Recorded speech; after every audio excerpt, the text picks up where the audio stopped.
চলো 1 মিনিটে আজকে একটা ওয়েস্ট বেঙ্গল পুলিশের PYQ সলভ করা যায়। বলেছে 500 টাকার একটি জিনিসে 20% ছাড় দেওয়া হলে তার বিক্রয় মূল্য কত? 500 টাকায় কেনা হয়েছে, সেটাকে 20% ছাড় দেওয়া হয়েছে। তো 500 টাকায় বিক্রয় মূল্য তাহলে কি হবে?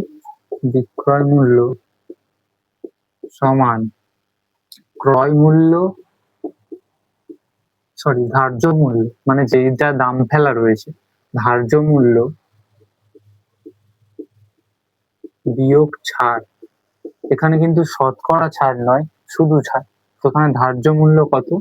500 টাকা বিয়োগ ছাড় হচ্ছে 20%। কার ওপরে? না 500-র ওপরে। 500 ইন্টু 20% সমান 500 বিয়োগ 500 গুণ 20 নিচে 100, দুটো শূন্য কেটে যাবে, দুটো শূন্য। তাহলে এখানে পড়ে থাকছে 500 বিয়োগ 100 সমান 400। অর্থাৎ বিক্রয় মূল্য কত হবে? 400 টাকা। অপশন বি, অ্যান্সার হবে বি।